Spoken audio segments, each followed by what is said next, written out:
Hello everyone, welcome to Study Tube.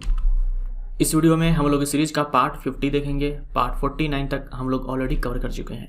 इस series में हम लोग सामान्य विज्ञान के उन सारे प्रश्नों का रिवीजन कर रहे हैं जो पूछे गए थे रेलवे ग्रुप डी 2018 के अंदर। हम लोगों ने वॉल्यूम 1 समाप्त कर लिया हुआ है, वॉल्यूम 2 भी हम लोगों ने समाप्त कर लिया है पिछले पार्ट के साथ, यानी कि पार्ट 49 के साथ। इस पार्ट 50 के साथ हम लोग अब स्टार्ट करेंगे वॉल्यूम 3 को। तो अब आगे जो भी सवाल आने वाले हैं ये वॉल्यूम 3 के होंगे, उसके बाद ये सीरीज समाप्त हो जाएगा। मैंने आपसे पिछले वीडियो में एक सवाल पूछा था कि न्यूट्रॉन पर आवेश होता है, तो आप में से बहुत सारे स्टूडेंट ने सही आंसर दिया है, लेकिन कुछ गलत आंसर भी दिए हैं। आंसर हमारा यहाँ पर डी हो जाएगा। जो न्यूट्रॉन होता है वो चार्जलेस होता है, इस पर कोई चार्ज नहीं होता है, कोई आवेश नहीं होता है। इलेक्ट्रॉन पे और प्रोटॉन पे ये बराबर ही आवेश होते हैं, 1.6 × 10⁻⁻19 कूलम, लेकिन दोनों का नेचर अलग अलग होता है। इलेक्ट्रॉन पर हम नेगेटिव लगा देते हैं, प्रोटॉन पर हम पॉजिटिव लगा देते हैं, बट मैग्नीट्यूड दोनों का बराबर ही होता है। लेकिन न्यूट्रॉन पे कोई चार्ज नहीं होता है। इसके साथ ही मैंने आपसे एक और सवाल पूछा था, वीडियो के बीच में पूछा था ये मैंने सवाल कि वह कौन सी धमनी है। मैंने आपसे ये भी कह दिया था कि धमनी में शुद्ध रक्त बहता है। वह कौन सी धमनी है जो हृदय की पेशियों में यानी कि कार्डियक मसल्स में ब्लड लेकर के जाती है, ब्लड लेकर के जाती है। आप में से किसी ने भी सही आंसर नहीं दिया। आप में से सारे ने आंसर क्या दिया है, कोरोनरी साइनस, लेकिन इसका आंसर होगा कोरोनरी आर्टरी। इसका आंसर होगा कोरोनरी आर्टरी यानी कि कोरोनरी धमनी। कोरोनरी साइनस क्या है, ये हृदय की पेशियों में जो बहुत सारी शिराएं होती है, वेन्स होते हैं, वो सब मिल करके एक नली बनाते हैं जिसे हम लोग कोरोनरी साइनस बोलते हैं। और इसमें अशुद्ध रक्त बहता है, यानी इसका काम है हृदय की पेशियों से अशुद्ध रक्त को लेना, और इसका काम होता है हृदय की पेशियों में शुद्ध रक्त को पहुंचाना।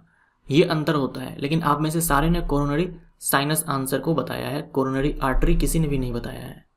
हमारा आंसर कोरोनरी धमनी हो जाएगा। कोरोनरी जो वर्ड है ये हार्ट से संबंधित है, और आर्टरी जिसमें कि ऑक्सीजनेटेड ब्लड फ्लो होता है। ये फिर से एक सवाल है जिसका आंसर आप लोग कमेंट बॉक्स में लिख करके देंगे। निम्न में से किस में कोई पाचक एंजाइम नहीं है? इनमें से बताना है जठरस, अग्नाशय रस, पित्त रस और लार। इनमें से किसके अंदर कोई डाइजेस्टिव एंजाइम नहीं है? कौन है इसमें से जिसमें कोई भी पाचक एंजाइम नहीं होता है? आंसर बताइए कमेंट बॉक्स में। आते हैं हम लोग पार्ट 50 के पहले नंबर के क्वेश्चन पर। निम्न में से कौन सा कथन गलत है? संपीड़ित स्प्रिंग में स्थितिज ऊर्जा होती है, हम लोग ऑलरेडी डिस्कस कर चुके हैं। चाहे वो संपीड़ित स्प्रिंग हो चाहे हम उसको खींचे हुए हो, उसमें होती है प्रत्यास्थ स्थितिज ऊर्जा। उठाए गए हथौड़े में स्थितिज ऊर्जा होती है। बांध के जल में गतिज ऊर्जा होती है, गलत हो जाएगा। बांध के जल में, बांध में जो जल संचित होता है उसमें स्थितिज ऊर्जा होती है। गतिशील कार गति में है तो गतिज ऊर्जा होगी, ये सही है, सी हमारा आंसर। किसी पौधे के वनस्पतिक भाग डैश होते हैं। दो तरह के भाग होते हैं, एक वनस्पतिक भाग, दूसरा जननिक भाग, वेजिटेटिव पार्ट और रिप्रोडक्टिव पार्ट। तो जो वनस्पतिक भाग होते हैं वो होते हैं जड़, तना, पत्तियाँ। जड़, तना, पत्तियाँ, ये हमारा आंसर हो जाएगा। ये याद रखिएगा, ये है वनस्पतिक भाग। और जो जननिक भाग होते हैं उसमें है फूल, ठीक है, फूल हो गया, फल हो गया और बीज। फूल, फल, बीज ये होते हैं जननिक भाग, और जड़, तना, पत्तियाँ ये होते हैं वनस्पतिक भाग। यदि मृदा को मृदु अम्ल के साथ उपचारित किया जाए तो इसे मिट्टी में हाइड्रेंजिया गुल्म के फूल डैश होंगे। हाइड्रेंजिया के जो फूल होते हैं ये अम्लीय क्षारीय माध्यम को बताने का काम करते हैं। तो अगर मिट्टी अगर अम्लीय है यानी अम्ल के साथ उसको उपचारित किया जाए तो जो हाइड्रेंजिया के फूल होंगे वो देखो इस कलर के होंगे, ब्लू कलर के होंगे, नीले रंग के होंगे। और अगर क्षारीय यानी कि क्षार के साथ उपचारित किया जाए, यानी कि अगर मिट्टी क्षारीय है तो ये पिंक कलर के फूल होंगे, गुलाबी रंग के फूल होंगे। अगर मिट्टी अम्लीय है तो नीले रंग के, अगर मिट्टी क्षारीय है तो गुलाबी रंग के। हमारा आंसर यहाँ पर बी हो जाएगा। डैश को पचाने के लिए शाकाहारी को लंबी आंत की आवश्यकता होती है। पिछले ही वीडियो में मैंने आपसे कहा था सेलुलोज को पचाने के लिए शाकाहारियों के पास लंबी आंत होती है। स्ट्रेटिफाइड स्क्वामस एपिथेलियम किसमें मौजूद है? स्ट्रेटिफाइड स्क्वामस एपिथेलियम, एपिथेलियम बोले तो एपिथेलियल टिश्यू, और स्क्वामस बोले तो चपटी हुई। यहाँ देखिए आप, दो तरह के एपिथेलियम टिश्यू होते हैं। जब हम बोलते हैं स्क्वामस, यहाँ भी स्क्वामस लगा हुआ है, यहाँ भी स्क्वामस लगा हुआ है, इसका मतलब क्या हुआ कि जो कोशिकाएं हैं वो चपटी हुई है। जिस प्रकार से आप फर्श पे टाइल्स देखते हो ठीक वैसे ही चपटी होती है एपिथेलियम टिश्यू की कोशिकाएं, तो हम उसे बोलते हैं स्क्वामस एपिथेलियम। स्क्वामस एपिथेलियम बोल दो या फिर स्क्वामस एपिथेलियल टिश्यू बोल दो आप। जब हम स्ट्रेटिफाइड बोलते हैं, इसका मतलब ये होता है कि कोशिकाओं की कई सारी परतें हैं। जैसे यहाँ देखो आप, कोशिकाओं की कई सारी परतें हैं, इसमें कई सारी परतें हैं। जब हम सिंपल बोलते हैं, सिंपल, तो इसका मतलब ये होता है कि जो कोशिकाएं हैं, जो चपटी हुई कोशिकाएं हैं, उसकी बस एक परत है, उसकी बस एक परत है। जब हम स्ट्रेटिफाइड बोलते हैं, इसका मतलब होता है कि इसमें कई सारे परतें हैं। तो ये जो स्ट्रेटिफाइड स्क्वामस एपिथेलियल टिश्यू है, ये हमारे त्वचा में है, यानी जो हमारी स्किन होती है वो यही होती है, स्ट्रेटिफाइड स्क्वामस एपिथेलियल।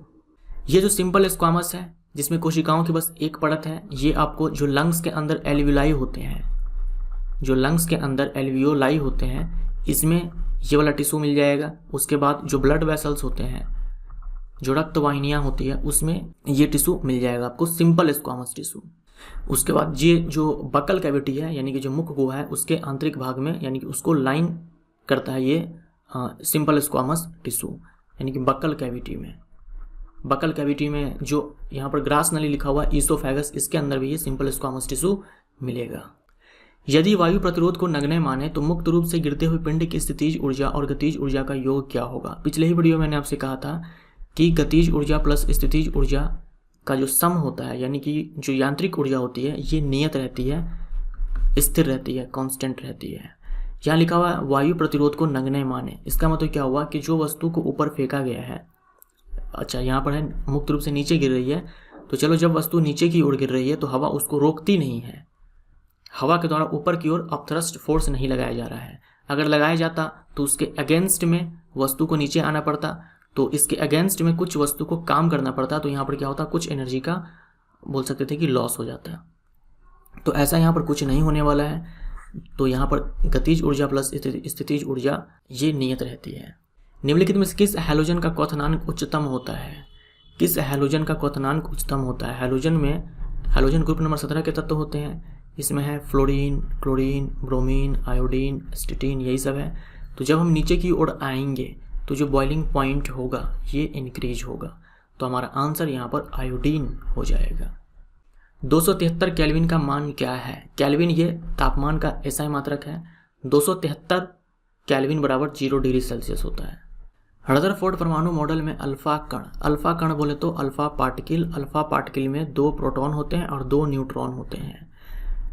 देखो ये हीलियम है, इसमें 2 प्रोटॉन्स हैं, 2 न्यूट्रॉन्स हैं, 2 इलेक्ट्रॉन्स हैं। इलेक्ट्रॉन्स दोनों के दोनों बाहर निकाल दो आप, तो ये हीलियम 2+ हो जाएगा। इसी को बोलते हैं अल्फा पार्टिकल। तो इसमें केवल 2 प्रोटॉन और 2 न्यूट्रॉन हैं। तो रदरफोर्ड ने अपने एक्सपेरिमेंट में क्या करा था। रदरफोर्ड ने अल्फा पार्टिकल को, बहुत सारे अल्फा पार्टिकल से बम्बार्डिंग करवाया था सोने के परमाणु के ऊपर। ये जो एटम यहाँ पे लिखा हुआ है, परमाणु लिखा हुआ है, किसका है, गोल्ड का है। ये चीज़ आप ध्यान में रखिएगा, सोने के परमाणु के ऊपर। तो हमारा आंसर यहाँ पर स्वर्ण हो जाएगा, ए हो जाएगा। और इस एक्सपेरिमेंट से रदरफोर्ड ने किसकी खोज की, नाभिक की खोज की, परमाणु में नाभिक की खोज की। आप में से बहुत सारे ये याद किए हुए हैं कि रदरफोर्ड ने प्रोटॉन की खोज की, तो आप गलत है। रदरफोर्ड ने प्रोटॉन की खोज नहीं की, प्रोटॉन की खोज की गोल्डस्टीन ने। रदरफोर्ड ने परमाणु में नाभिक की खोज की। भोजन के पचाने की क्रिया के दौरान होने वाले ऊर्जा परिवर्तन के प्रकार को बताएं। जो भोजन हम खाते हैं उसमें रासायनिक ऊर्जा होती है, तो डाइजेशन के बाद ये ऊर्जा का रूपांतरण कुछ इस प्रकार से होता है कि ये रासायनिक ऊर्जा वापस से कुछ रासायनिक ऊर्जा में, कुछ ऊष्मीय ऊर्जा या फिर बोल दो तापीय ऊर्जा और कुछ मैकेनिकल एनर्जी में कन्वर्ट हो जाती है। हमारा आंसर यहाँ पर ए हो जाएगा, रासायनिक ऊर्जा से ऊष्मा ऊर्जा में।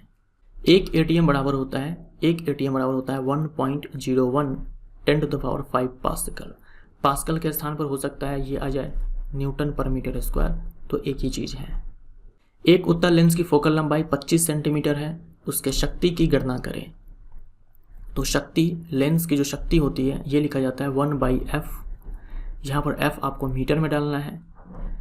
अगर आपको f सेंटीमीटर में दिया हुआ है तो 100/f लिख दो यहाँ पर। तो 25 सेंटीमीटर आपको दिया हुआ है तो 100/25, यहाँ से आ जाएगा 4 डायोप्टर। डायोप्टर ये लेंस की शक्ति का एसआई मात्रक है, 4 डायोप्टर। निम्नलिखित में से कौन अर्धधातु नहीं है। अर्धधातु बोले तो उपधातु, अर्धधातु बोल दे या फिर उपधातु बोल दे, मेटलॉइड बोल दे।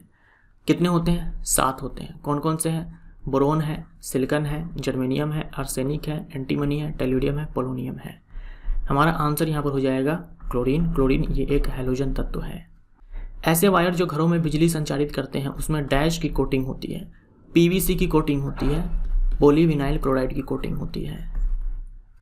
निम्नलिखित में से कौन सा विकल्प अन्य विकल्पों से भिन्न है? H2SO4 अम्ल है, HCl अम्ल है, CH3COH ये भी अम्ल है। ये जो है मैग्नीशियम हाइड्रोक्साइड ये है क्षार। क्षार है, इसी को हम लोग मिल्क ऑफ मैग्नीशिया बोलते हैं, एंटासिड के रूप में इसका इस्तेमाल होता है। डैश एकमात्र अधातु है जो तरल अवस्था में मौजूद है। एकमात्र धातु जो तरल अवस्था में है वो है मरकरी, वो है मरकरी। और एकमात्र अधातु यहाँ पर बोला हुआ है नॉन मेटल जो कि रूम टेम्परेचर पर लिक्विड स्टेट में है वो है ब्रोमीन। ये हमारा आंसर। पराग ट्यूब का विकास डैश का एक महत्वपूर्ण चरण है। पराग ट्यूब का विकास यानी कि पोलन ट्यूब का डेवलपमेंट ये स्पर्मेटोफाइट्स के अंदर एक महत्वपूर्ण चरण है। स्पर्मेटोफाइट्स बोले तो एंजियोस्पर्म, जिम्नोस्पर्म। स्पर्मेटोफाइट्स यानी कि ऐसे प्लांट्स जो सीड्स देते हैं, तो सीड्स देने का काम जिम्नोस्पर्म और एंजियोस्पर्म का है। ग्लूकोज एक डैश कार्बन अणु है, यानी ग्लूकोज में कितने कार्बन होते हैं? कार्बन अणु नहीं होगा, यहाँ पर परमाणु हो जाएगा। ग्लूकोज का फॉर्मूला होता है C6H12O6। तो कार्बन के 6 परमाणु, हाइड्रोजन के 12, ऑक्सीजन के 6। ये हमारा आंसर। निम्नलिखित में से किस ध्वनि तरंग में तरंगदैर्घ्य सर्वाधिक लंबी होती है? तरंगदैर्घ्य और आवृत्ति में दोनों में 36 का आंकड़ा है, उल्टा रिलेशन है। F इन्वर्सली होता है लैम्डा के। आवृत्ति और तरंगदैर्घ्य में उल्टा रिलेशन है, जिसकी आवृत्ति जितनी कम तरंगदैर्घ्य उतनी ही अधिक। यहाँ 100 हर्ट्ज है, यहाँ 200 हर्ट्ज है, यहाँ 300 हर्ट्ज, यहाँ 400 हर्ट्ज। आंसर हमारा ए हो जाएगा, जिसकी आवृत्ति जितनी कम तरंगदैर्घ्य उतनी ही अधिक। निम्न में से क्या डाल्टन के परमाणु सिद्धांत की अवधारणा नहीं है? ये सब आप पढ़ लेना, A, B, C ये सारे सही हैं। सभी पदार्थ छोटे कण से मिलकर बने होते हैं जिन्हें अणु कहा जाता है, ये गलत हो जाएगा। उन्हें परमाणु कहा जाता है, अणु नहीं कहा जाता है। ठोस सतह द्वारा किसी भी वस्तु पर सामान्य दिशा में लगाए गए बल को कहते हैं। सामान्य दिशा का मतलब होता है लंबवत दिशा में लगाए गए बल को कहते हैं। इसे कहा जाता है अभिलंब बल। जैसे आप यहाँ पर देखिए, ये जो टेबल है, इस टेबल पर ये जो वस्तु है रेड कलर का बॉक्स जो रखा हुआ है, इस टेबल पर बल लगा रहा है अपने भार के बराबर नीचे की ओर। तो न्यूटन की गति का तीसरा नियम ये कहता है कि हर क्रिया बल के लिए एक प्रतिक्रिया बल होता है, विपरीत दिशा में होता है, समान परिमाण का होता है।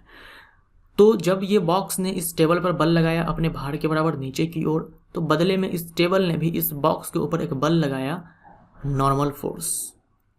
ठीक है, नॉर्मल फोर्स, इसको बोलते हैं अभिलंब बल या फिर सामान्य बल, यहाँ पर जो लिखा हुआ है। ये हमारा आंसर हो जाएगा। भोजन के बर्तनों पर टीन की परत लगाई जाती है, जिंक की क्यों नहीं? भोजन के परतों पर टीन की परत इसीलिए लगाई जाती है क्योंकि टीन जिंक से कम प्रतिक्रियाशील है, कम रिएक्टिव है। तो सी हमारा आंसर हो जाएगा, जिंक टीन से अधिक प्रतिक्रियाशील है। क्वथन जल रिएक्टर और दाब जल रिएक्टर डैश के प्रकार हैं। तो जो न्यूक्लियर रिएक्टर होता है ये कई प्रकार के होते हैं। यहाँ देखो, प्रेशराइज्ड वाटर रिएक्टर है, बॉइलिंग वाटर रिएक्टर है, प्रेशराइज्ड हैवी वाटर रिएक्टर है, एडवांस्ड गैस कूल्ड रिएक्टर है, लाइट वाटर ग्रेफाइट रिएक्टर है, फास्ट न्यूट्रॉन रिएक्टर है। ये सारे टाइप्स हैं, ये सारे न्यूक्लियर रिएक्टर के टाइप्स हैं। एक बार इस वीडियो को पॉज करके आप जरा इस पर नज़र डाल लेना कि ये जो कूलेंट है और मॉडरेटर है किसमें क्या है। लगभग सब में एक ही जैसे हैं, बस कुछ में अंतर है। यहाँ कार्बन डाइऑक्साइड है, यहाँ ग्रेफाइट है, फिर यहाँ ग्रेफाइट है, यहाँ लिक्विड सोडियम है। तो एक बार जरा आप इस पर नज़र डाल लेना। हमारा आंसर यहाँ पर क्या हो जाएगा? परमाणु रिएक्टर। हमसे क्वथन जल रिएक्टर और दाब रिएक्टर, यानी कि ये जो प्रेशराइज्ड वाटर रिएक्टर है, दाब जल रिएक्टर और बॉइलिंग रिएक्टर, यहाँ पर जो लिखा हुआ है बॉइलिंग वाटर रिएक्टर, इसके बारे में पूछा हुआ था। यहाँ देखो आप, फ्यूल के रूप में यूरेनियम, यूरेनियम, यूरेनियम, यहाँ जो यू लिखा हुआ है इसका मतलब यूरेनियम है। यूरेनियम, यूरेनियम, यूरेनियम, और यहाँ पीयू लिखा हुआ है प्लूटोनियम। तो इन सब का इस्तेमाल होता है। फॉस्फोरिक एसिड का रासायनिक सूत्र क्या होता है? केमिकल फार्मूला क्या होता है? H3PO4। बी हमारा answer. P4O10 plus H2O H3PO4 समीकरण पर ध्यान दे। इस अभिक्रिया में जल के आवश्यक कण होंगे। ये जो अभिक्रिया आपको दिया गया है ये एक असंतुलित रासायनिक अभिक्रिया है, जिसे हम लोग कंकाल अभिक्रिया भी बोलते हैं। असंतुलित रासायनिक अभिक्रिया। आपको बताना है जल के आवश्यक कण होंगे, कितने पार्टिकल्स होंगे यहाँ पर वाटर के। इसके लिए आपको यहाँ पर इसको बैलेंस करना होगा। इसके लिए आपको यहाँ पर क्या करना होगा, बैलेंस करना होगा, संतुलित करना पड़ेगा। सबसे पहले हम क्या करेंगे, फास्फोरस को संतुलित करेंगे। यहाँ 4 फास्फोरस है, यहाँ पर 1 ही है। हम क्या करेंगे, यहाँ पर 4 लगा देंगे। जैसे ही हमने यहाँ पर 4 लगाया तो अब क्या होगा, ये हाइड्रोजन यहाँ पर 12 हो चुका है टोटल, 4 तिहाई 12। ऑक्सीजन यहाँ पर 16 हो चुका है, 4 चौके 16। क्या करना है आपको, मल्टीप्लाई करना है। तो फास्फोरस यहाँ पर देखो बैलेंस हो चुका है। ऑक्सीजन के बारे में यहाँ पर देखते हैं। ऑक्सीजन यहाँ पर 10 एटम्स यहाँ पर है और एक यहाँ 11 है टोटल। यहाँ पर ऑक्सीजन कितने हो चुके हैं, 16 हो चुके हैं।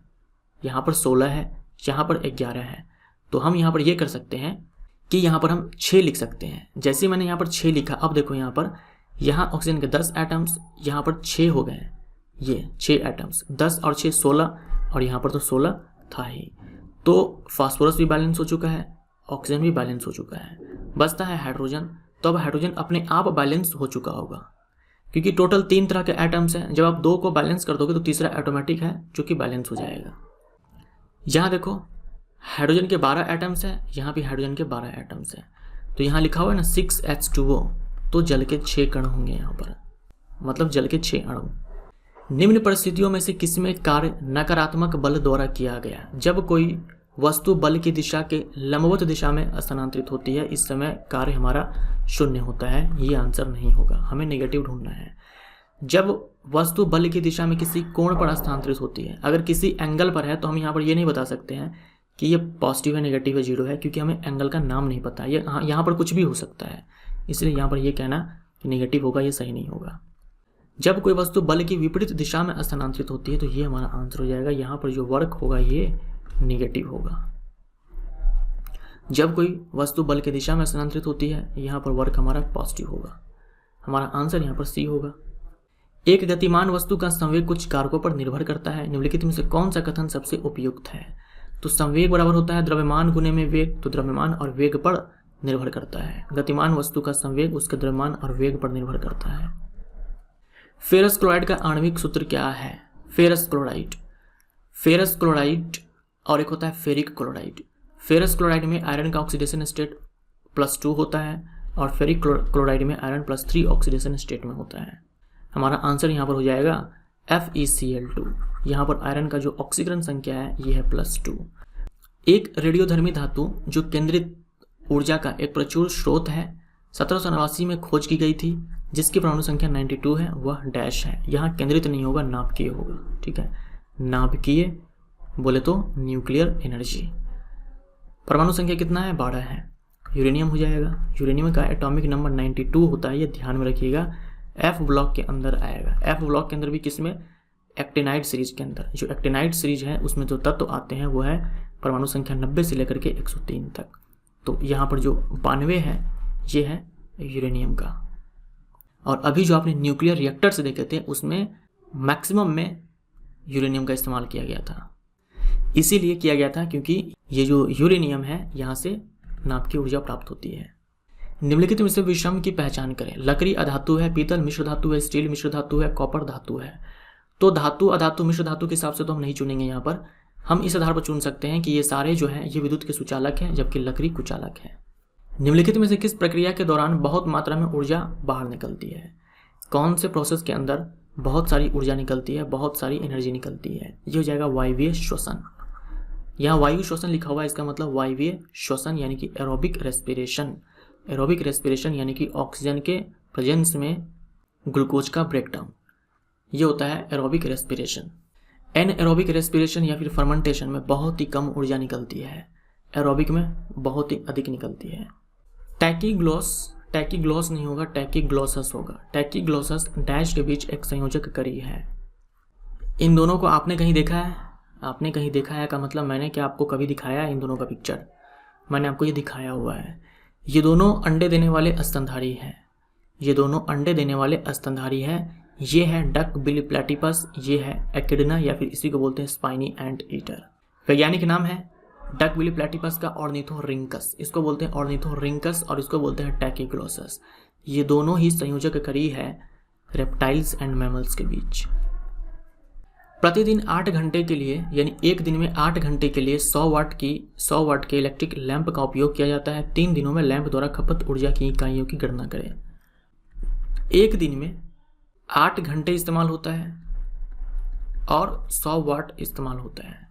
एनर्जी बराबर होता है पावर इंटू में टाइम, पावर इंटू में टाइम, और 1 यूनिट बराबर होता है 1 किलोवाट आवर। यही होता है। देखो यहाँ पर है ये पावर और यहाँ पर है ये टाइम, यानी कि 800 वाट यहाँ पर आवर हो जाएगा। लेकिन ये यूनिट में नहीं आएगा, हमें किलोवाट में चेंज करना है। किलोवाट में क्या करेंगे, 100 से माफ़ करना 1000 से भाग लगा देंगे। अब ये हमारा हो गया यहाँ पर किलोवाट आवर। 1 दिन का है ना ये, हमें तो 3 दिन में चाहिए। हम क्या करेंगे यहाँ पर, अब 3 से मल्टीप्लाई कर देंगे। 800 बट्टे में 1000 गुने में 3 किलोवाट आवर। 2 जीरो से 2 जीरो यहाँ पर ख़त्म हो जाएगा। 8 3 या 24 हो जाएगा, डिवाइड में 10 है तो 2.4 किलोवाट आवर। 1 किलोवाट आवर बराबर 1 यूनिट होता है, तो 2.4 किलोवाट आवर बराबर 2.4 यूनिट्स हो जाएगा। यहाँ पर 2.4 यूनिट। 1000 से भाग मैंने क्यों लगाया ये समझ में आया ना। यहाँ पर जो आया था ये सिंपली वाट एंड आवर था, हमें चाहिए था किलोवाट आवर, इसलिए मैंने यहाँ पर 1000 से भाग लगाया। गन्ना सामान्यतः डैश से उगाया जाता है। गन्ना सामान्यतः, जैसे मान लो कोई गन्ना है, ये गन्ना है, ये इसका स्टेम है, तो स्टेम को काटो और इस कटे हुए स्टेम को वापस से लगा दो मिट्टी में, यहाँ पर फिर से जड़ निकल जाती है काटते हुए, यानी इसको बोलते हैं कटिंग। कटिंग। निम्न में से किसका घनत्व जल के घनत्व से कम होता है। एल्यूमिनियम, कील, लौह कील, ये सारे धातु हैं, जल के घनत्व से इनका घनत्व अधिक होता है। कॉर्क हो जाएगा। कॉर्क ये पेड़ों के छाल से प्राप्त होता है। ये वही कॉर्क है जहाँ से रॉबर्ट हुक ने कोशिका की खोज की थी, मृत कोशिका की खोज की थी कॉर्क से, जो कि पेड़ों के छाल से प्राप्त होता है। यहाँ देख रहे हो ये ढक्कन, ये कॉर्क है, ये कॉर्क से बना हुआ ढक्कन है। चलिए आपसे मेरा एक सवाल है, आप बताएं उन धातुओं के नाम। आप हमें बताएं उन धातुओं के नाम जो कि पानी में तैरते हैं। पानी में तैरते हैं कहने का मतलब ये हुआ कि उनका घनत्व, वो धातु है, एक धातु नहीं है, एक से अधिक है, तो उन धातुओं का नाम बताएं जिनका घनत्व जल के घनत्व से कम होता है। जल के घनत्व से क्या होता है, कम होता है। आप उन धातुओं के नाम बताएं जिनका जो घनत्व होता है, जिनका जो घनत्व होता है वो जल से कम होता है। जल से क्या होता है, कम होता है। उन धातुओं के नाम बताएं। इसी को हम ऐसे ही बोल देते हैं कि पानी में वो धातुएं तैरते हैं। उस निष्क्रिय गैस का नाम क्या है जिसे आधुनिक आवर्त सारणी में पहले आवर्त में रखा गया। पहले आवर्त में तो 2 ही तत्व हैं, एक है हाइड्रोजन और दूसरा है हीलियम। हीलियम क्या है, इनर्ट गैस है, ग्रुप नंबर 18 के अंदर ये गैस आती है, तो हमारा आंसर यहाँ पर हीलियम हो जाएगा। रासायनिक उर्वरक उपज में सुधार करते हैं, लेकिन कुछ मौसमों के बाद मिट्टी की निम्न गुणवत्ता के कारण उपज कम हो सकती है। मिट्टी की गुणवत्ता में सुधार के लिए निम्नलिखित में से क्या उपयोग किया जाएगा। जैसे कोई खेत है, वहाँ पर हम फसल उगा रहे हैं, तो धीरे धीरे क्या होता है ना कि वहाँ की जो मिट्टी होती है उनमें उपज की क्षमता कम हो जाती है, क्योंकि बार बार हम वहाँ पर फसल को उगा रहे हैं, तो मिट्टी में जो न्यूट्रिएंट्स हैं उन सब का यूज हो रहा है लगातार।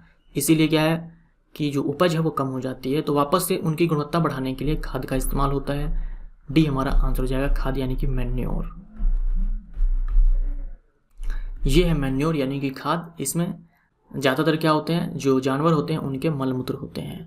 गलत मिलान का चयन करें। तत्व है संयोजकता है, हीलियम की संयोजकता 0, तो ये सही है। ग्रुप नंबर 18 के जो भी तत्व हैं उनके परमाणु में वैलेंस इलेक्ट्रॉन 8 होते हैं, लेकिन हम वैलेंसी की अगर बात करें तो ये 0 होती है। हमसे वैलेंसी बताना है यहाँ पर, हमें यहाँ पर वैलेंसी और एलिमेंट में रिलेशन बताना है कि कैसे क्या है। हीलियम के पास 0 वैलेंसी है, हाइड्रोजन के पास 1 वैलेंसी है, कार्बन के पास 4 है, ऑक्सीजन के पास 1 है। गलत हो जाएगा, ऑक्सीजन के पास 2 है। उत्तक संवर्धन में कोशिकाएं कृत्रिम माध्यम में रखी जाती है, जहाँ वे कोशिकाओं के छोटे समूह बनाने के लिए तेजी से विभाजित होते हैं। ये डैश कहलाती है, थैलस कहलाती है, माफ करना थैलस नहीं कैलस, ठीक है, कैलस। उत्तक संवर्धन के बारे में यहाँ पर कुछ बातें लिखी हुई है जो आपको क्या करना है, वीडियो पॉज करके पढ़ना है। ये एनसीईआरटी का कटआउट है, तो आप इसको एक बार पढ़ लीजिएगा। इसके बारे में मैंने आपको पहले भी बताया हुआ है, इस पर आप क्या करेंगे, खुद से इसको पॉज करके पढ़ेंगे। जब कोई वस्तु एक समान वृत्तीय गति से घूर्णन करती है तो प्रत्येक बिंदु पर इसका डैश बदल जाता है। मैंने आपसे पहले भी कहा हुआ है कि अगर कोई वस्तु है जो वृत्तीय पाथ पर गति कर रही है तो उसकी गति एक समान हो सकती है, लेकिन कभी भी दिशा एक समान नहीं होती है। हर पॉइंट पर दिशा बदल जाती है। तो हम बोल सकते हैं हर पॉइंट पर जो वेलोसिटी है वो चेंज हो जाती है। एक समान गति हो सकती है लेकिन वेग नहीं। मानवों में वृक्काणुओं का कार्य निम्न में से क्या है? वृक्काणुओं बोले तो नेफ्रॉन। तो नेफ्रॉन ये संरचनात्मक और क्रियात्मक इकाई है किडनी के अंदर। काम क्या है? उत्सर्जन का, एक्सक्रीशन का। किसी चालक का प्रतिरोध R डैश पर निर्भर करता है। तो चालक का प्रतिरोध बराबर होता है ρL/A। अनुप्रस्थ काट का क्षेत्रफल यह है चालक की लंबाई और यह चालक की प्रकृति।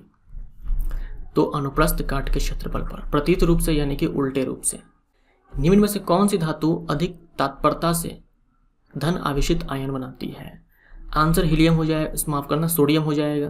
ठीक है, सोडियम का इलेक्ट्रॉनिक विन्यास 281 होता है। तो सोडियम चाहता है कि इसके बाह्यतम कोश में 8 इलेक्ट्रॉन हो। तो 8 इलेक्ट्रॉन पूरा करने के लिए बस इसे मात्र 1 इलेक्ट्रॉन को खोना है। तो ये आसानी से खो देगा। जैसे ही खोएगा उसके ऊपर प्लस चार्ज आ जाएगा यानी कि धन आवेशित हो जाएगा। तो ये सोडियम के पास सबसे अधिक है। मनुष्य बहुत ऊंची ध्वनि सहन नहीं कर सकता। वह उच्चतम ध्वनि स्तर क्या है जो मनुष्य सहन कर सकता है? आंसर हमारा हो जाएगा 80 डेसिबल। देखो 80 डेसिबल से ऊपर भी मनुष्य सुन सकता है, ऐसा नहीं है कि नहीं सुन सकता है। 80 डेसिबल से काफ़ी ऊपर तक भी सुन सकता है, लेकिन 80 डेसिबल से ऊपर की जो ध्वनि होती है मनुष्य को बहरा कर सकती है। इसीलिए हम ये बोल सकते हैं यहाँ पर कि जो 80 डेसिबल की ध्वनि है मनुष्य यहाँ तक सहन कर सकता है। सबसे उचित जो माना जाता है वो 45 डेसिबल माना जाता है कि अगर इतना है साउंड की इंटेंसिटी तो कोई दिक्कत नहीं है। इससे जैसे जैसे हम ऊपर जाएंगे वैसे वैसे हमारे कानों के लिए ये जो ध्वनि है ये हानिकारक होती चली जाएगी। अमोनियम नाइट्रेट में नाइट्रोजन का प्रतिशत कितना होता है? यहाँ प्रतिशत बोले तो द्रव्यमान का प्रतिशत पूछा हुआ है यहाँ पर कि नाइट्रोजन का जो द्रव्यमान प्रतिशत है वो कितना है। तो कैसे निकालेंगे? आपको क्या करना है, ऊपर में नाइट्रोजन का मास लिखना है और नीचे में टोटल मास लिखना है। टोटल मास बोले तो ये जो टोटल लिखा हुआ है ना अमोनियम नाइट्रेट, इसका मास लिखना है, मल्टीप्लाई करना है, आंसर निकल के आ जाएगा। यहाँ देखो 2 नाइट्रोजन एटम्स हैं। नाइट्रोजन का परमाणु द्रव्यमान होता है 14, यहाँ पर 2 है तो हो जाएगा 28। तो 28 नाइट्रोजन का नीचे भी आएगा। यहाँ देखो 4 हाइड्रोजन के एटम्स हैं तो 4 हो गया। यहाँ पर ऑक्सीजन के 3 एटम्स हैं, ऑक्सीजन के एक परमाणु का द्रव्यमान होता है 16, यहाँ पर 3 है तो 48 हो जाएगा। मल्टीप्लाई करेंगे 100 से तो 28 डिवाइड बाई 8 4 12, 12 और 8 20, 4 और 2 6, 6 और 2 8 इंटू में 100, 35% हमारा आंसर आ जाएगा यहाँ पर 35%। दी गई भौतिक राशियों में से क्या सापेक्ष राशि नहीं है? सापेक्ष राशि बोले तो व्युत्पन्न राशि। 2 तरह की भौतिक राशियाँ होती हैं, एक मूलभूत राशि और एक दूसरा व्युत्पन्न राशि जिसे हम लोग बोलते हैं डिराइव्ड क्वांटिटी। एक को बोलते हैं फंडामेंटल क्वांटिटी, दूसरे को बोलते हैं डिराइव्ड क्वांटिटी। ये दोनों ही टाइप्स हैं फिजिकल क्वांटिटी के। तो 7 होते हैं फंडामेंटल क्वांटिटीज, ये आप ध्यान में रखिएगा। फंडामेंटल क्वांटिटीज यानी कि मूलभूत राशि जो होती है वो 7 होती है। लंबाई होती है, द्रव्यमान, समय, विद्युत धारा, तापमान, luminous intensity and amount of substance यानी पदार्थ की मात्रा। ये 7 मूलभूत राशियां हैं। ये SI मात्रक में इनके यूनिट्स हैं, मात्रक हैं। हमसे बोला है कि कौन डिराइव्ड नहीं है, तो देखो समय नहीं है, दूरी भी नहीं है। दूरी भी नहीं होगा क्योंकि जब हम लंबाई की बात करते हैं तो लंबाई में ही तो दूरी है ना, लंबाई बराबर दूरी। जब हम बोलते हैं कि दूरी मापो तो एक्चुअली हम लोग क्या मापते हैं? लंबाई ही तो मापते हैं। मैं बोलूँगा कि आप पॉइंट A से पॉइंट B तक गए हैं और मैं आपसे बोलूँ कि दूरी बताओ तो एक्चुअली में आप क्या बताओगे? लंबाई मापोगे। तो दूरी भी सापेक्ष राशि नहीं है, समय भी नहीं है, लेकिन बोर्ड वाले ने केवल समय पर टिक मारा हुआ है, यानी कि उनके अनुसार ये तीनों जो है ये सापेक्ष राशि है यानी कि व्युत्पन्न राशि है। लेकिन मेरे तरफ से आंसर इसका A और D दोनों हो जाएगा क्योंकि सापेक्ष राशि समय भी नहीं है और दूरी भी नहीं है। आप यहाँ देख सकते हो ना कि लेंथ एक मूलभूत राशि है। जब हम सापेक्ष राशि बोलते हैं या फिर व्युत्पन्न राशि बोलते हैं, डिराइव्ड क्वांटिटी बोलते हैं, तो ये ऐसे फिजिकल क्वांटिटीज होते हैं जो फंडामेंटल क्वांटिटी की सहायता से अपने आप को एक्सप्रेस करते हैं। जैसे मैं बोलूँ चाल, यहाँ जो वेग लिखा हुआ है, या फिर बोल दो चाल, ये जो वेग है ये क्या होता है? विस्थापन बट्टे में समय, या फिर बोल दो दूरी बट्टे में समय। अगर हम दूरी के साथ दिशा भी इंक्लूड कर ले, शामिल कर ले तो जो दूरी है और ये समय है, दोनों ही क्या है, ये दोनों ही मूलभूत राशि है और इन दोनों की मदद से ये व्युत्पन्न राशि बना हुआ है। फ्लोरीन में 19F9 ये फ्लोरीन है। न्यूट्रॉनों, प्रोटॉनों और इलेक्ट्रॉनों की संख्या लिखें। 19F कैपिटल F होगा 9। क्या होता है, ये जो यहाँ पे लिखा होता है नीचे, ये होता है प्रोटॉनों की संख्या और ये ऊपर में होता है न्यूट्रॉन प्लस प्रोटॉन की संख्या। ये है न्यूट्रॉन प्लस प्रोटॉन की संख्या और ये है सिंपली प्रोटॉन की संख्या। तो प्रोटॉन की संख्या 9, प्रोटॉन की संख्या 9। जब हम ऊपर वाले में से नीचे वाले को माइनस कर देंगे तो हमें केवल न्यूट्रॉन की संख्या प्राप्त होगी। प्रोटॉन से प्रोटॉन कैंसिल आउट हो जाएगा, यानी कि 9 n बराबर हो जाएगा यहाँ पर 10। तो प्रोटॉन बराबर 9 हो जाएगा, न्यूट्रॉन बराबर 10 हो जाएगा। इलेक्ट्रॉन कितना होगा, इलेक्ट्रॉन बराबर 9 हो जाएगा। जितने प्रोटॉन्स उतने ही इलेक्ट्रॉन्स हो जाएंगे जब तक कि उसके ऊपर आपको कोई चार्ज न दिखे। तो 9 प्रोटॉन है, 9 प्रोटॉन है, 9 इलेक्ट्रॉन है, 10 न्यूट्रॉन है। C answer. टूथ एनामेल दंत वल्क डैश से बना होता है जो एसिड से नष्ट हो जाने पर दांतों का क्षय का कारण बनता है। ये जो एनामेल होता है ये हमारे बॉडी के अंदर हार्डेस्ट पार्ट होता है, सबसे कठोर भाग। हार्डेस्ट पार्ट हमारे बॉडी में है ये जो टूथ एनामेल होता है। तो ये कैल्शियम फॉस्फेट से बना होता है। कैल्शियम फॉस्फेट बोले तो Ca3PO4 का होल ट्वाइस। एक स्रोत 0.4 सेकंड में 20 तरंग शिखर यानी कि 20 क्रस्ट और 20 ट्रफ उत्पन्न करता है। तरंग की आवृत्ति ज्ञात करें। पिछले ही पार्ट में मैंने आपसे इस तरह का एक सवाल डिस्कस किया हुआ था। 20 तरंग 20 क्रस्ट का मतलब क्या हुआ, 20 कंपन। ठीक है, तो 0.4 सेकंड में 20 कंपन होता है। 1 सेकंड में आपको निकालना होता है। अगर आवृत्ति पूछा है तो 20 बट्टे में 0.4 हो जाएगा, पॉइंट हटाएंगे ऊपर में एक 0 जाएगा, 50 हर्ट्ज हो जाएगा, 50 हर्ट्ज। तो अब मैं ये मान लेता हूँ कि इस तरह के सवाल नेक्स्ट टाइम जब भी आएगा तो आप इसको आराम से बना देंगे। डैश का उपयोग मोटर वाहनों में ईंधन के रूप में बढ़ रहा है। कंप्रेस्ड नेचुरल गैस CNG हम लोग शॉर्ट में बोलते हैं। कंप्रेस्ड नेचुरल गैस का इस्तेमाल आजकल ज़्यादा हो रहा है क्योंकि इससे पॉल्यूशन कम होता है। तो यहाँ पर हमारा पार्ट 50 समाप्त होता है। ये हमारे टेलीग्राम चैनल का लिंक है। आप इस लिंक के माध्यम से टेलीग्राम चैनल को ज्वाइन कर सकते हो या फिर इस QR कोड के माध्यम से आप ज्वाइन कर सकते हो। ज्वाइन कर लो आप। यहाँ पर डेली क्विजेज डाले जाते हैं तो आपकी प्रैक्टिस होगी वहाँ पे। वीडियो अगर आपको अच्छा लगा हो तो लाइक और शेयर जरूर करना। मिलते हैं नेक्स्ट पार्ट में। Thank you so much.